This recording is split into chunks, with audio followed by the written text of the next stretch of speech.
Discutimos de la cultura y todas sus aristas en Artes y Oficios por Radio USACH. Estamos de vuelta en la 94.5 y también en la señal del 50.2 de la televisión digital abierta. Y como les contábamos al principio del programa, desde el 6 al 10 de agosto estará en cartelera del Teatro La Memoria Esa Cosa Animal, el debut teatral de la escritora, periodista y profesora Lina Meruane, quien adapta y basa esta dramaturgia en su ya clásico ensayo feminista Contra los hijos, publicado hace poco más de una década. En esta primera pieza de teatro llevada a escena por parte de Meruane y con un reciente también estreno en Barcelona, hay una propuesta por explorar la procreación no tan solo desde una cuestión personal, sino que como un dispositivo ideológico del capitalismo, desnudando el mandato de la familia neoliberal como un instrumento de dominación. Para contarnos más detalles de Esa Cosa Animal, ya se encuentra acá en Radio USACH Lina Meruane. Lina, bienvenida acá a la 94.5. ¿Cómo te va? ¿Todo bien y tú? Bien, bien, aquí andamos. Qué bacán. Oye, qué bacán tenerte el día de hoy acá en la radio, sobre todo para hablar de este estreno ahí en el Teatro La Memoria. Y quería partir esta conversación en primera instancia preguntándote un poco cómo fue este proceso de adaptación y también como de adopción que has dicho también en otras entrevistas de este ensayo a este texto dramatúrgico. ¿Cómo ahí fue un poco ese proceso, este cambio de géneros? ¿Cómo lo viste? ¿Cómo lo viviste? Bueno, me encanta esto que hayas rescatado la palabra adoptación, porque me parecía divertido ocupar esta palabra, la adopción, que tiene que ver con lo materno, ¿no? A ver, yo escribí, como tú dices, este ensayo hace 10 años. Fue un ensayo que escribí porque necesitaba hablar de ciertas cosas. El tema de la no maternidad, que es mi experiencia, era un tema muy tabú. Incluso en la literatura era muy tabú. Entonces, yo tenía unos amigos por ahí, editores en México, que tenían una colección de ensayos cortos que se llamaban Todos contra algo. Yeah. Entonces yo, un poco en broma, una noche de carrete, les dije, oye, yo escribo el Contra los hijos. Y ellos se lo tomaron muy en serio. Yeah.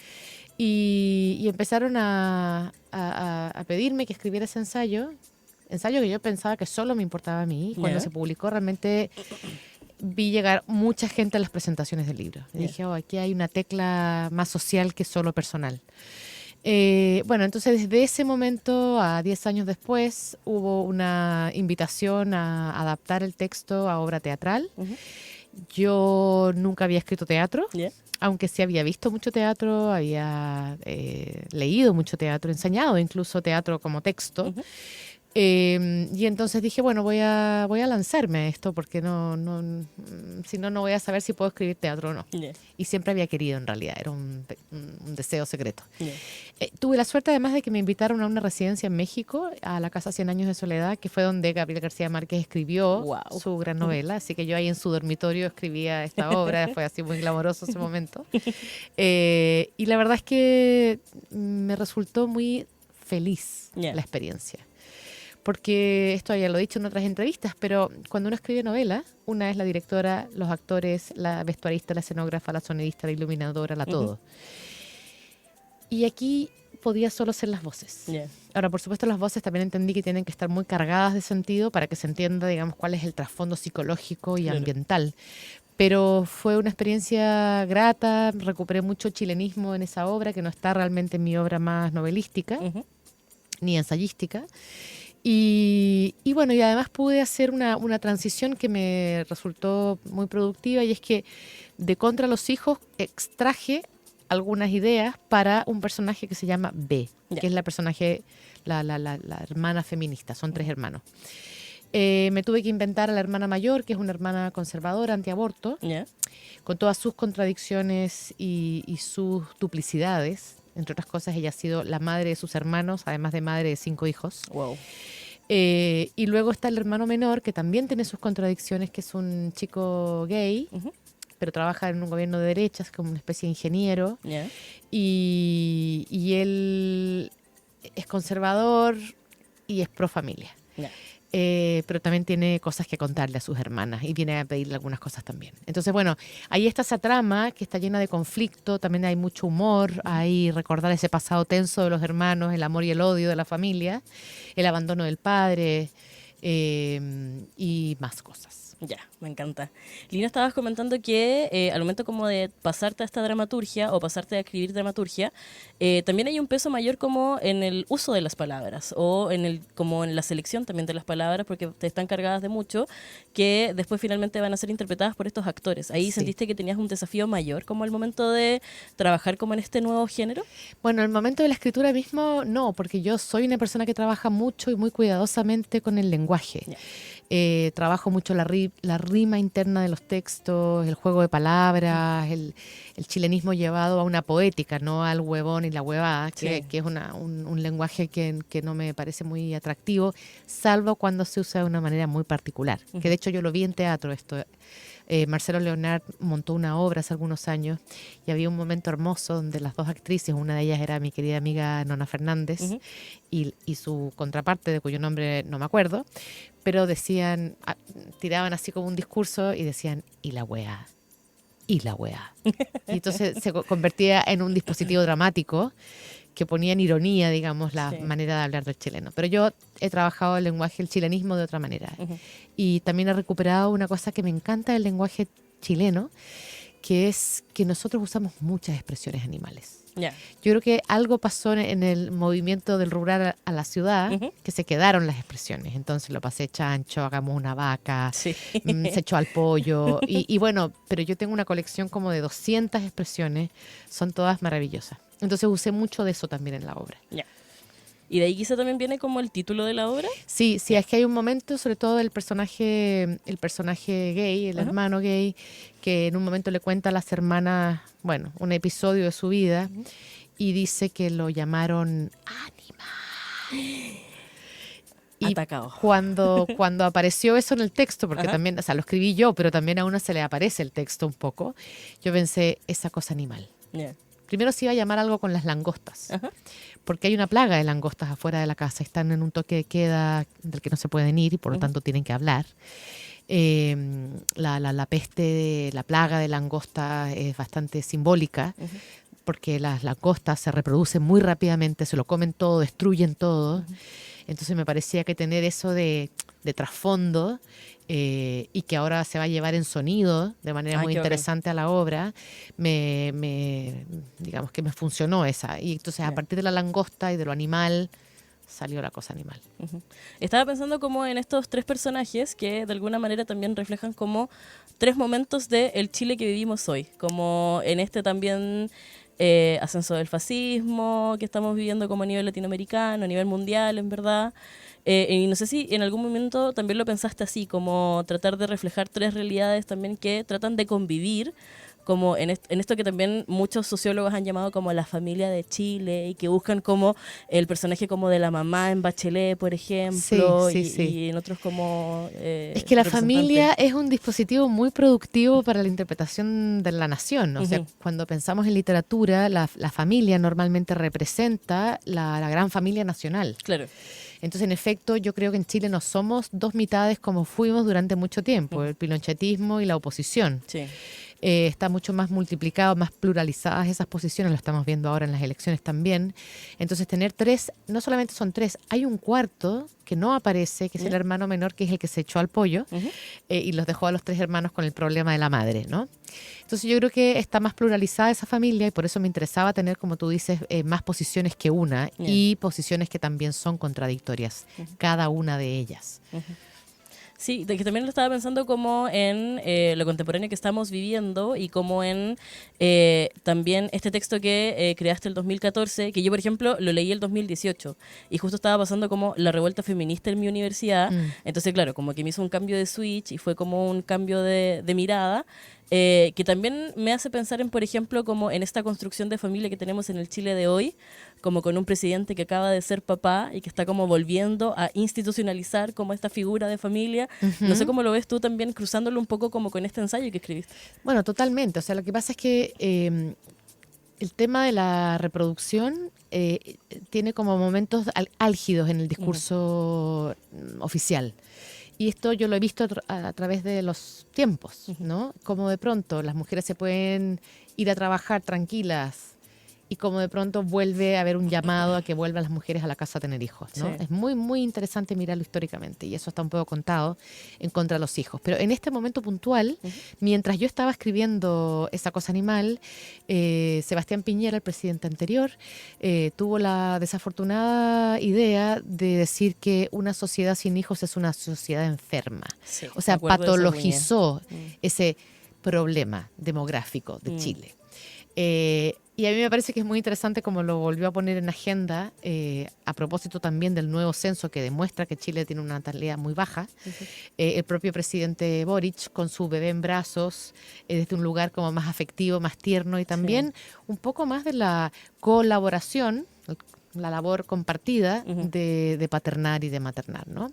Entonces, los dos son discursos que en realidad apuntan a tratar de entusiasmar a la población chilena a tener más hijos, pero a mí lo que siempre me falta en esta discusión es ¿y qué vamos a hacer con todos esos niños cuando crezcan? ¿Van a tener trabajo? ¿Van a tener una oportunidad de una vida mejor que tal vez la que tuvieron sus padres?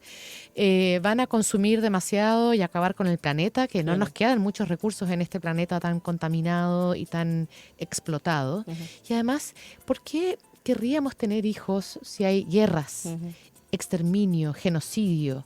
O sea, realmente este es un momento muy poco alentador para pensar que queremos, digo, yo ya no, porque yo ya estoy mayor, pero que queremos traer hijos al mundo. Entonces, claro, cuando se mira solo desde el punto de vista demográfico y mercantil, se pierden una serie de otros factores que son los motivos por los cuales mucha gente está decidiendo o no tener hijo de plano o tener solo un hijo. Claro. Con lo cual eso significa que la pareja no se convierte en dos hijos y por lo tanto disminuye la natalidad. Sí.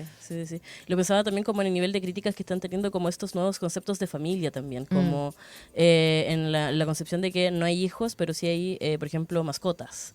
Ajá. O no hay hijos, pero sí hay alguien del cual hacer, como tener en cuidado también. Como a propósito también ligado como a esta política de cuidados también que hay, Sí. pero que también está súper ligada como a la figura femenina, como que tampoco sale un poco como de ese pragmatismo finalmente. Claro, yo tengo además un poco el problema con los cuidados, que me parece por un lado muy importante. Escuchaba el otro día una entrevista con Antonia Orellana, la ministra de la Mujer, que hablaba realmente de cómo este gobierno se ha preocupado de que los cuidados se multipliquen por parte del Estado, Claro. ¿no? Y que las políticas realmente acompañen a las familias y a los cuidados de los mayores. Pero tengo un poco el problema con el cuidado porque recuerdo que este fue un tema muy debatido durante la pandemia y en la pandemia se seguía pensando que las cuidadoras tenían que seguir siendo las mujeres. Sí. O sea, nadie estaba, por supuesto había hombres que cuidaban, los que cuidaron, gracias. Sí. Pero realmente se seguía dando por hecho que las mujeres estaban cuidando, incluso cuando los hombres también estaban trabajando en la casa. Entonces, mi problema con el cuidado es que se habla poco de quién cuida. Se habla como en una especie de abstracto Sí. que cae de cajón sobre las rutinas de las mujeres que además también trabajan y ganan un sueldo y hacen muchas cosas, cocinan en la casa, o sea, realmente hacen mucho más que los hombres en casi todos los casos. Estamos conversando en la 94.5 junto a la escritora, periodista y también profesora Lina Meruane acerca del estreno de Esa cosa animal esta semana ahí en el Teatro La Memoria. Lina, quería preguntarte igual acerca de como este traspaso a las tablas. Bueno, esto también tiene una dirección que no necesariamente es tuya, pero que sí también tiene esta dramaturgia que es tuya. Quería preguntarte ahí cómo ha sido un poco este proceso de soltar el texto y dejar que otros lo tomen para hacer la dirección. Como esto de escindirse también un poco. Bueno, yo creo que cuando uno escribe dramaturgia sabe, si no es directora de teatro, que alguien va a tener que montar esto. Y entonces esta obra ha tenido la singularidad de que ha tenido dos directoras chilenas en Barcelona. ¿Ya? Una hizo la primera parte, digamos, de la producción e hizo su propia lectura en el sentido del significado. Ya. Esta primera directora es Andrea Segura y ella le dio una mirada como del contexto más ochentero, digamos, como una familia que vive en toque de queda, pero el toque de queda, las langostas son más bien una metáfora de la dictadura o del estallido social. Digamos, tenía como esos dos momentos y había muchas referencias a lo chileno, Ya. a juegos infantiles chilenos, a imágenes chilenas, etcétera. Andrea partió a hacer otro proyecto, invitamos a Roma Monasterio, que es la que trae la obra y a los actores, el mismo elenco, a Chile. Y ella le dio una lectura más simbólica, Ya.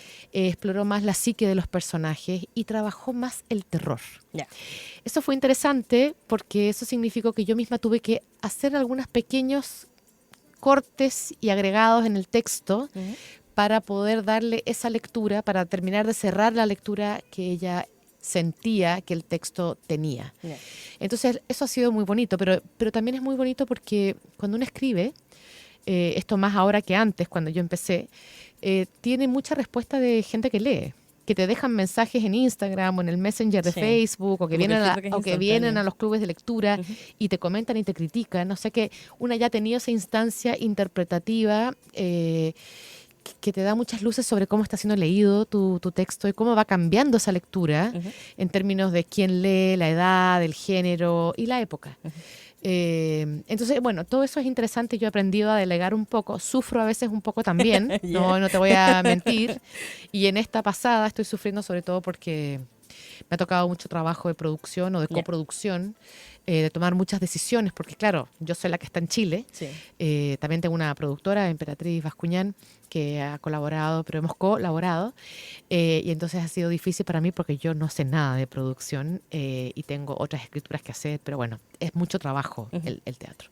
Y luego está, por supuesto, la interpretación, que son los interpretadores, finalmente son los actores, los que actúan. Entonces también los vi actuar de una manera ligeramente diferente en una obra y en la otra. Y eso ha sido también interesante de ver la pluralidad que puede tener un texto. Ahora, lo que también es muy bonito de este texto es que, bueno, te cuento dos cosas porque sé que no tenemos mucho tiempo. Una es que está en versión libro, en la versión original. O sea que alguien podría leer el libro y después encontrarse con este montaje que tiene algunos cambios o algunas insistencias en ciertos temas, ¿no? Y también tiene algún recorte. Hay una escena entera que voló.